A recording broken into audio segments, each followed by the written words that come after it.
जय हिंद दोस्तों। तो जिसका इंतजार नहीं था वही काम हो गया। एनटीपीसी अंडर ग्रेजुएट लेवल का एग्जाम डेट आ चुका है, आपको मालूम चल गया होगा। ठीक है, अब देखिए एग्जाम डेट तो आ गया है।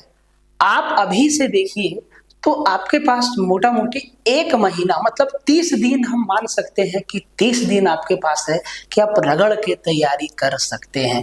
अभी तक तो आप तैयारी कर ही रहे होंगे, तो आखिरी का 30 दिन में करना क्या है, कैसे आपको पढ़ना है, कौन सा सब्जेक्ट पढ़ना है, कौन सा सब्जेक्ट छोड़ना है।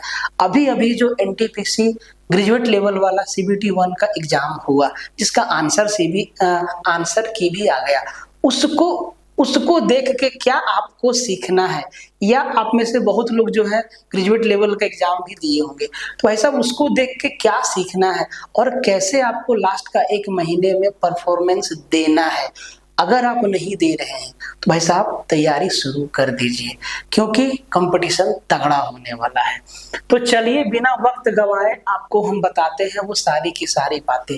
वीडियो बहुत काम की है, आप ध्यान से देखना, समझना और तैयारी में लग जाना। ठीक है, अभी रेलवे रेलवे रेलवे सारा एग्जाम रेलवे रेलवे का ही हो रहा है और एसएससी का ही हो रहा है, बाकी नहीं हो रहा है। ठीक है, मेजर एग्जाम जहां पे ज्यादा से ज्यादा बच्चे जो है इंक्लूड होते हैं, शामिल होते हैं।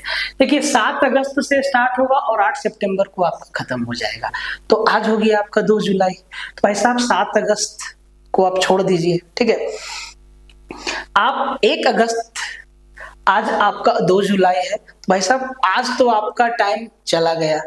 3 जुलाई से 3 अगस्त तक, ठीक है, 30-31 दिन का समय आपके पास है। आपको इस 30-31 दिन में एकदम जी जान लगा देना है। एग्जाम से 10 दिन पहले आपको जो है सिटी इंटीमेशन स्लिप कि आपका एग्जाम कहाँ है, आप अपना ट्रेवल पास बना सकते हैं। खास करके ये SC ST वाले लोगों के लिए ये हो गया। अब आगे बढ़ते हैं, इस एग्जाम का लेवल क्या है, तो भाई साहब लेवल वही है जो ग्रेजुएट लेवल का है। अब क्वेश्चन का कंपैरिजन आपको यहाँ करना नहीं है कि ग्रेजुएट लेवल से क्वेश्चन आसान आएगा कि मुश्किल आएगा, बताते हैं आपको। मैथ 30, रीजनिंग 30, जीएस 40, 90 मिनट, 1/3 आपका नेगेटिव रहेगा। 63 लाख प्लस लोगों ने अप्लाई किया है 3000 कुछ सीट के लिए। ग्रेजुएट लेवल में 58 लाख कुछ थे और वहां पे करीबन आपका 8000 के आसपास सीट था ना, इसे है ना। इसमें 63 लाख लोग हैं और 3000 के समथिंग आपका सीट है। तो फाइटिंग तो तगड़ा आपको दिख रहा है, नहीं पढ़ने वाला के लिए कोई फाइटिंग नहीं है। ठीक है, आराम से आप समझ सकते हैं। इस बार जो ग्रेजुएट लेवल का एग्जाम हुआ उसमें जो सबसे परेशान किया स्टूडेंट को वो था भाई साहब जीके जीएस वाला सेक्शन, जो है बिल्कुल रुला दिया है। मैथ और रीजनिंग सबके साथ है, आप देखेंगे तो मैथ और रीजनिंग जो है सवाल बनाने लायक था और यहीं से लोगों का स्कोर हुआ है। यहाँ पे 40 सवाल में ना मुश्किल से कोई बिरला ही होगा ना, कोई एकदम भयानक टाइप से होगा ना वैसा, जो आपका 20-25 सवाल जो है इसमें सही करके आया हुआ, एकदम जो भयानक वाला आदमी होगा ना, कोई कोई होता है। बाकी 15-22 आपका 15-16 मतलब 20 के अंदर ही आपका सारा का सारा सिमट गया। और अभी आंसर की भी आ गया है, तो भाई जिनका अटेम्प्ट जो है 88 था उनका मार्क्स जो है अभी हमको 60 नजर आ रहा है कि सब कुछ काट के आपका 60 नंबर बन रहा है। तो ये गलती आपको नहीं करना है। आपको इस एग्जाम में अटेम्प्ट के साथ साथ एक्यूरेसी को मेंटेन करना है। ये पहली बात आप गांठ बांध लो, क्योंकि अभी से 30 दिन आपके पास है।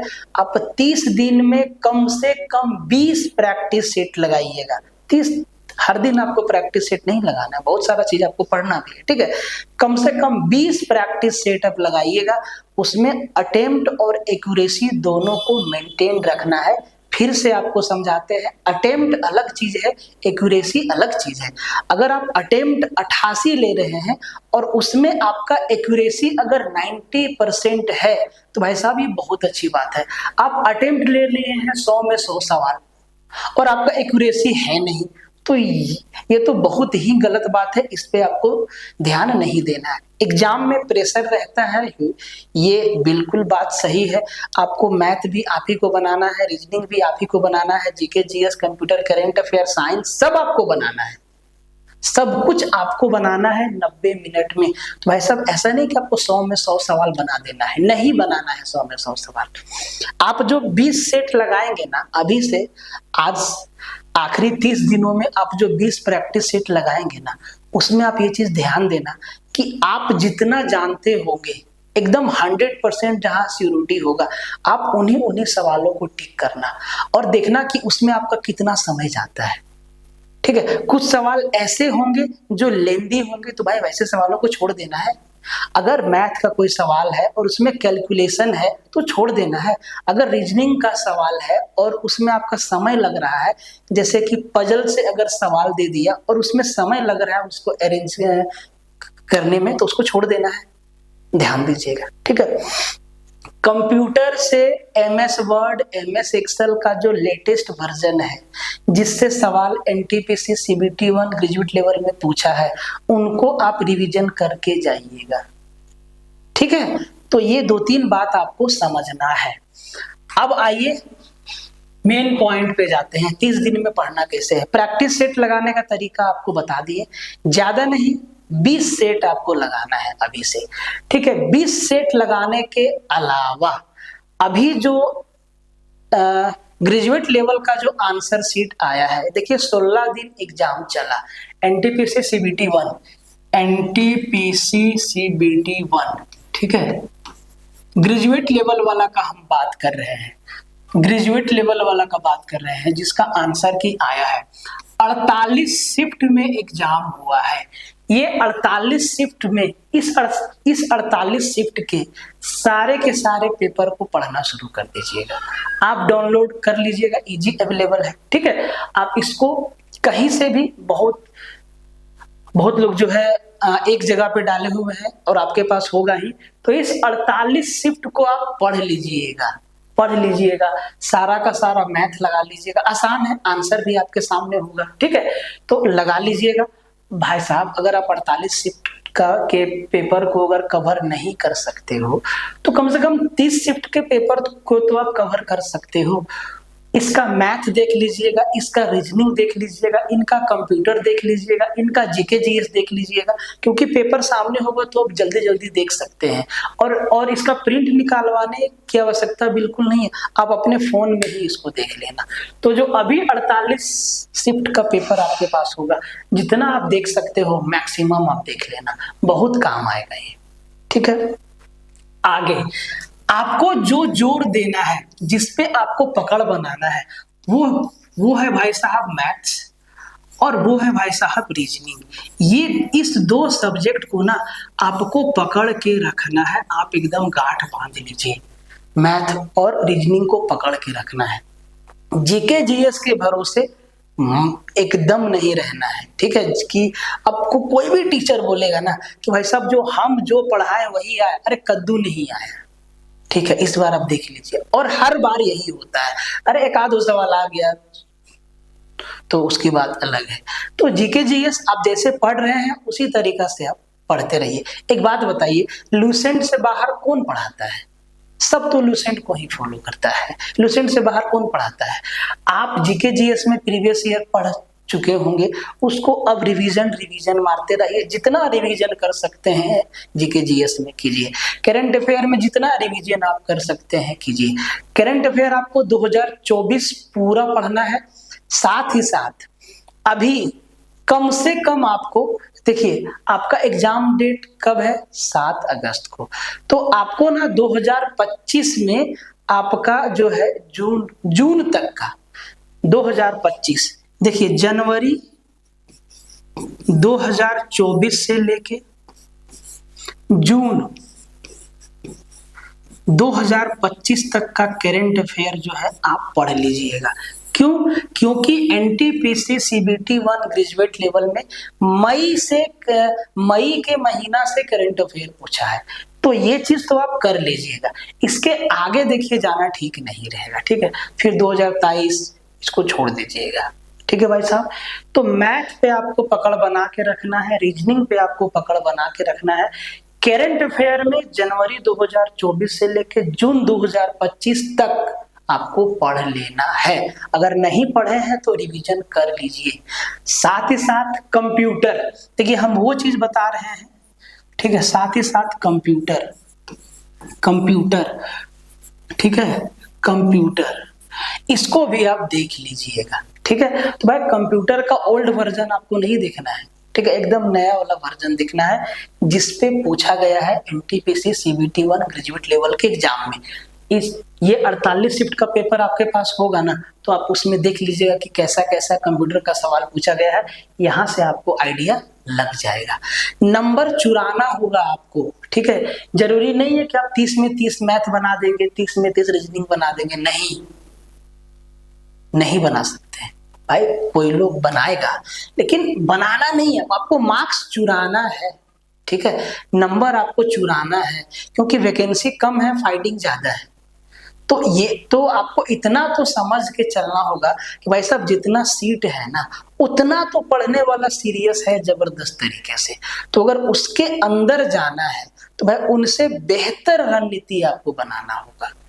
तो इस बात को आप ध्यान से समझ लीजिए, ठीक है। तो आपको करना क्या क्या है एक बार हम फिर से बता देते हैं।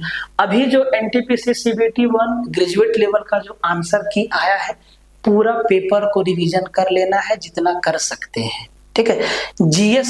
जीएस वाला पोर्शन को छोड़ दीजिएगा, कोई दिक्कत नहीं, क्योंकि वो सवाल नहीं आएगा। करंट अफेयर देखिएगा तो आपको अंदाजा लगेगा कि कहां कहां से पूछ रहा है, ये चीज हम आपको यहाँ पे बता दी है, ठीक है। करंट अफेयर, कंप्यूटर का आप क्वेश्चन जरूर देखिएगा, क्या पढ़ना है वो चीज आपको पता चलेगा। तो करंट अफेयर, कंप्यूटर, यहां से आप ना नंबर चुरा सकते हैं।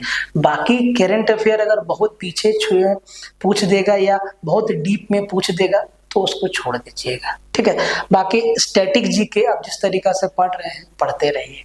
मैथ और रीजनिंग कोशिश कीजिएगा कि मैथ और रीजनिंग इस 48 शिफ्ट का मैक्सिमम आप लगा सके, ठीक है, मैक्सिमम आप लगा सके। प्रैक्टिस भी आपका हो जाएगा, अगर कुछ भूल रहे होंगे तो उसको पढ़ भी लीजिएगा, कंसेप्ट के साथ में आपके पास बुक होगा, नोट्स होगा, किसी का बैच लिए होंगे, आप वहां से पढ़ लीजिएगा, ठीक है।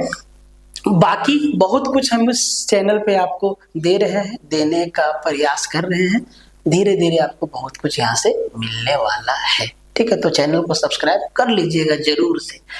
तो भाई अगर आप इस तरीका से पकड़ते हैं तो आप आराम से अच्छा मार्क्स स्कोर कर सकते हैं, ठीक है।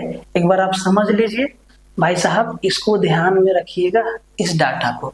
और जरूरी नहीं कि सबका सब एग्जाम देने जाएगा, हो सकता है कि 40 to 50% स्टूडेंट एब्सेंट रहे, ये भी हो सकता है, ठीक है। इसमें मैथ और रीजनिंग पे आपको जोर देना है। इस 48 शिफ्ट पे हम बार बार क्यों जोर दे रहे हैं, क्योंकि ये लेटेस्ट है, अभी हुआ है, और भाई पैटर्न सेम रहेगा। आप एक चीज आप मान के चल सकते हैं कि जो आपका इस एग्जाम का लेवल होगा, जरूरी नहीं है लेकिन आप मान के चल सकते हैं, आप मान लीजिए कि मैथ का लेवल नीचे रह सकता है। भाई साहब ऑलरेडी इस बार एनटीपीसी सीबीटी 1 ग्रेजुएट लेवल में मैथ का लेवल लगभग नीचे ही था, ठीक है, तो और कितना नीचे लेके जाएगा, ठीक है। तो भाई साहब ये था मेरे हिसाब से आखिरी के 30 दिनों में आप कैसे पढ़ सकते हैं इसका तरीका। अगर आप इस तरीके से पढ़ रहे हैं तो भाई साहब बहुत अच्छी बात है, और अगर नहीं पढ़ रहे हैं तो पढ़ना शुरू कर दीजिए, ठीक है।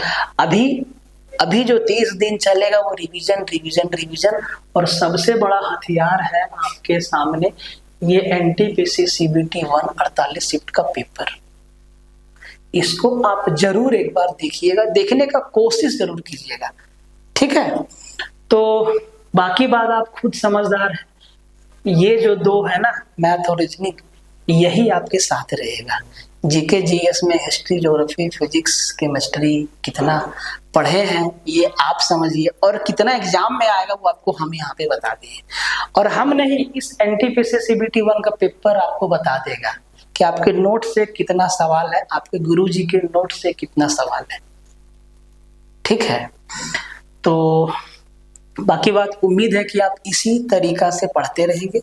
मिलते हैं हम लोग नेक्स्ट लेक्चर में, तब तक के लिए जय हिंद।